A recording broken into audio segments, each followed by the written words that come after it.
Happy day, students. So yesterday in last class we saw that we were finding field due to uniformly charged disk, right?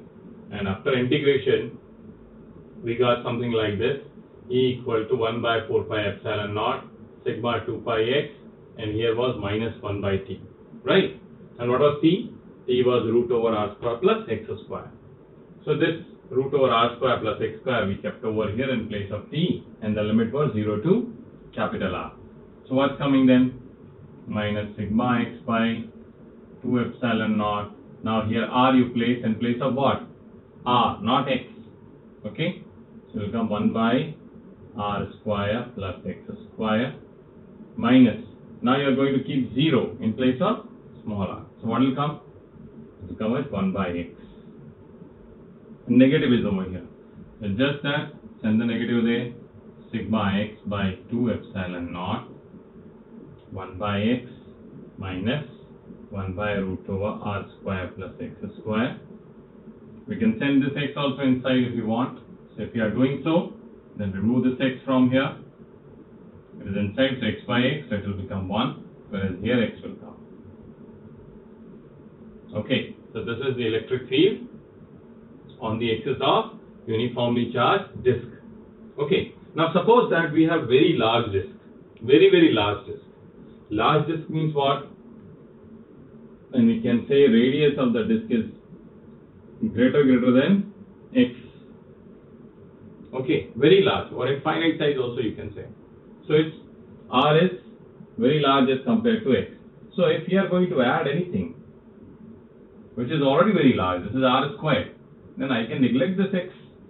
Okay, so what we can do? We can write like this: E equal to sigma by 2 epsilon naught is 1 minus x as it is by, we can neglect this x, so this will become r square only, right? So r square square root, that means r.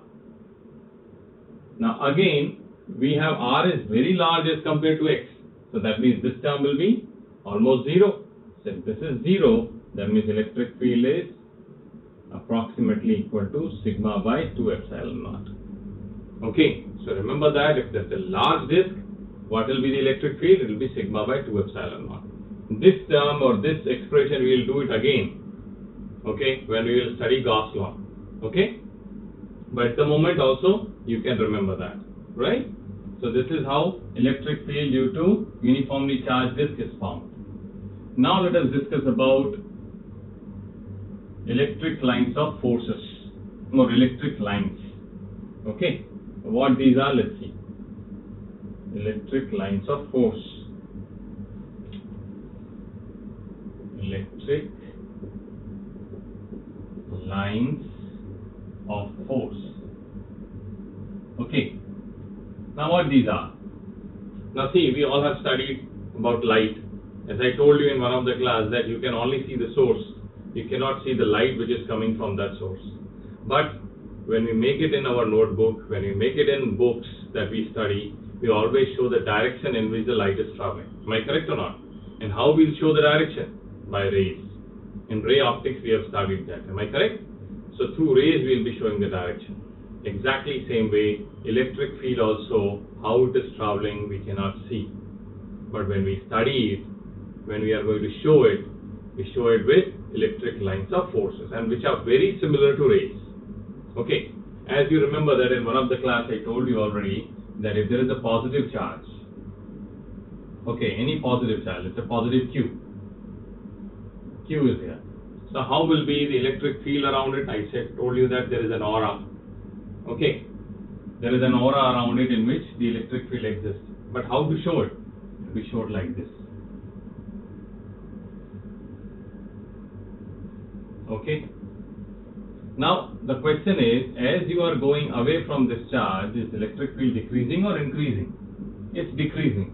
How? Because we know that electric field is inversely proportional to square of distance. If r is infinity, E will become 0, right? And if r is 0, E will become infinite. That means close to the charge, electric field is having maximum value. And if you are going to infinity, then electric field value is going to become 0, right? Because it is having this relation, right? So if it's a positive charge, electric field is always away from it. Okay? How to get the direction? Very simple. You know that +1 if you are going to keep what kind of force is being applied? Repulsive force. So everywhere you keep, direction will be away from the charge. Am I correct? So this is for positive. But if it is negative charge, then field is towards it. Okay, it's like this.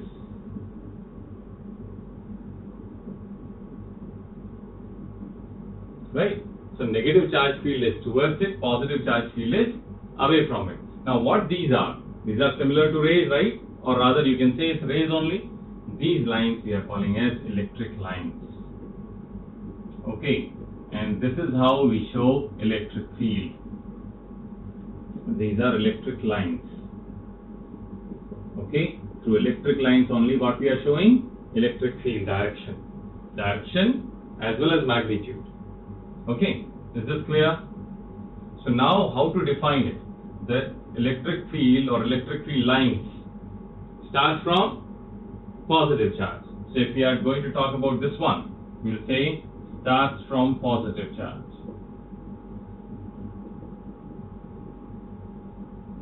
Okay, and terminates, where it's going to terminate, up to what distance it's going, where electric field is becoming zero, at infinity. So they terminate at what? Terminate at infinity. Terminates at infinity. Let's talk about this one now.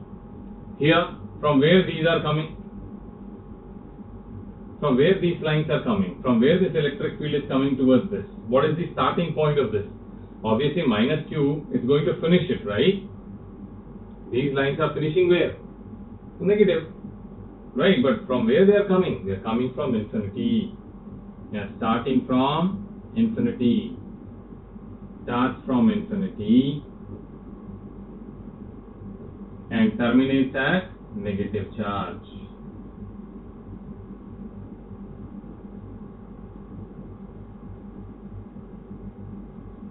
Okay, starts from infinity and terminates at negative charge. Now, if suppose that this positive and negative are kept very close to each other, then what happens? Let's see.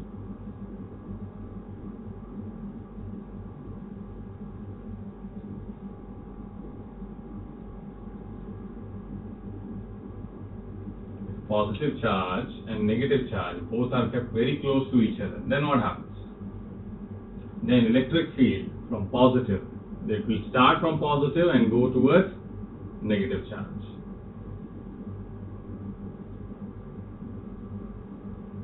Okay.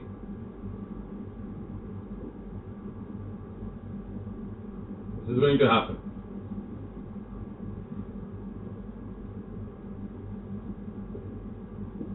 Like this. So in this particular case, we can say that the electric lines of force starts from positive charge and terminates at negative charge. But if suppose that single charge is existing or exists, then it starts from positive, goes to infinity, and if single negative charge is there, it starts from infinity and comes towards negative charge. Okay? These electric lines of force is very, very important topic.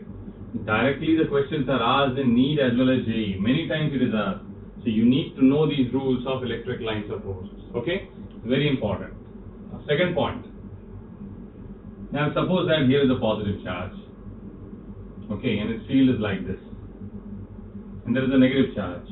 Or another positive charge, and its field is like this. Okay, field of Q is in this way, field of Q1 is in this way, right? Here they are intersecting. So where is the resultant field? Now take here Q also, both are same. So here field will be upward direction, right? So electric lines of forces need to be drawn for Q, or the resultant of these two. Electric lines of forces which we are going to make. It will be because of individual charges or because of all the charges together. All the charges together. Remember that electric lines of forces. Electric lines of force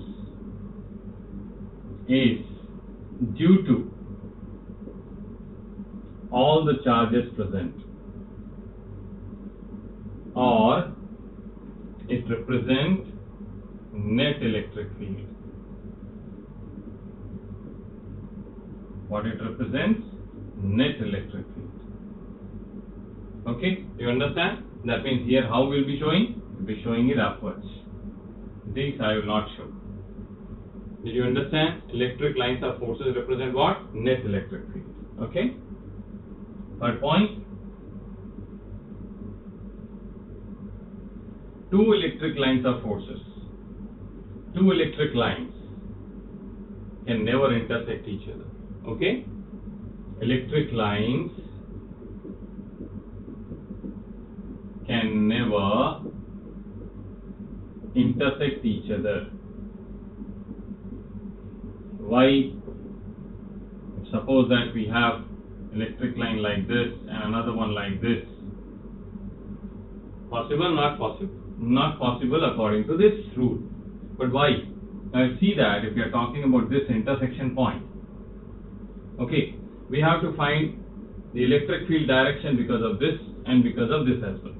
So how to find direction of electric field? There is also a law for that I will tell you first. To find the direction of electric field,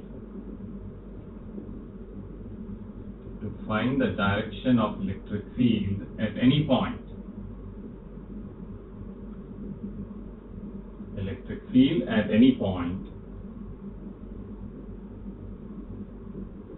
a tangent is drawn on electric lines of force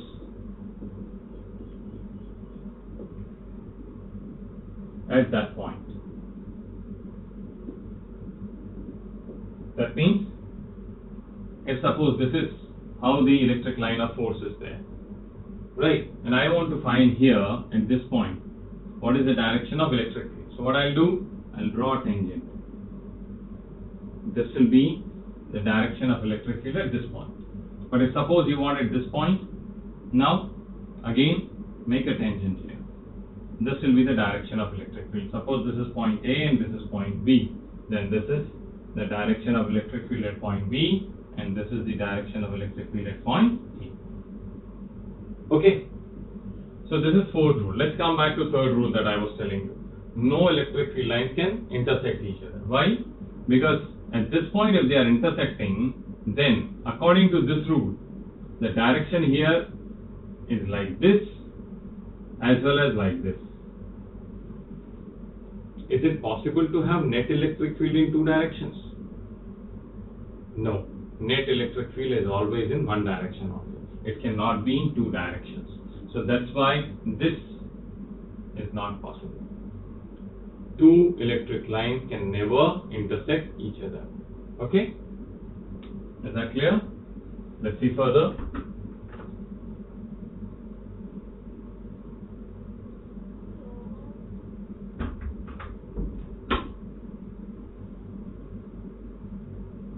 Electric lines can never make a closed loop.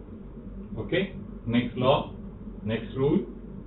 Electric lines can never form a closed loop. It's not possible to have closed loop like this for electric lines. Why? What is the reason? The reason is, if electric lines of forces are making a loop like this, if suppose this is the direction of electric field. So at this point, if suppose any charge we are keeping, so the force on that one will be QE here, then this is QE, and here QE like this, right? So if suppose that we are keeping a charge like this, and charge is getting full rotation because of the electric field, because this is the force, right? So how much will be the work done? Work done will be QE into 2 pi r. Why 2 pi r? Because force and displacement both are in same direction at every point. Here force is in this direction, so displacement also is same. Here force is like this, so displacement is also like this. Here is like this, and here also like this. So at every point, displacement and force will be in same direction. So work done should be this. Correct or not? But electrostatic force is a conservative force. Which force is this?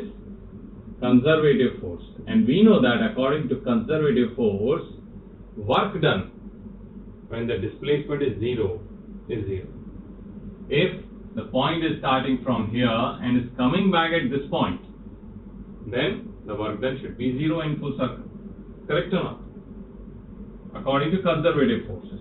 So if conservative forces says that the net work done is zero, that means this is not possible. So electric field is never found in closed loop, right? Electric field is never found in closed loop. Okay. Then the next one, the density of electric lines of force. Density of electric lines of force represent strength of electric field. Okay. Density of electric lines of forces determine strength of electric field. What does that mean? See, if suppose electric field is like this,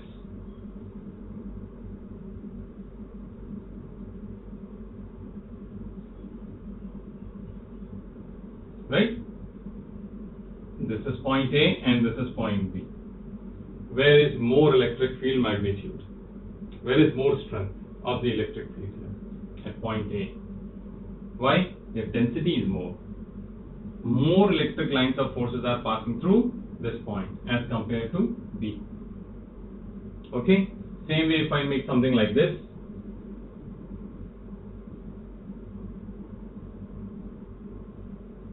Where electric field is more? At point A or point B? Again point A. Their density is more. Here also density is more. Okay? So we'll say electric field here is more than electric field at B. Same thing over here also. Okay? And the seventh point, why this is called electric lines of forces?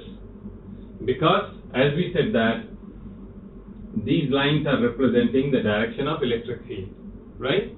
And force always happens to act along the direction of electric field only. These lines are representing what? Electric field. And we know that F is equal to what? QE. Correct or not? And F is in the same direction as that of electric field. So that's why these are called electric lines of forces. Remember one more lines we are going to study, magnetic lines. But those are not called magnetic lines of force, because in that one, force doesn't act along the direction of magnetic lines. But here, the force is acting in the direction of these lines of forces or these electric lines. That's why we are calling them as electric lines of forces. The final law about electric lines, what we can say, let's see. Suppose that we have two charges. One is Q1 and another one is Q2. Okay. From here, let's assume that it's shown to you that these many lines are coming out of this. This is Q1. Whereas Q2 is here. From Q2,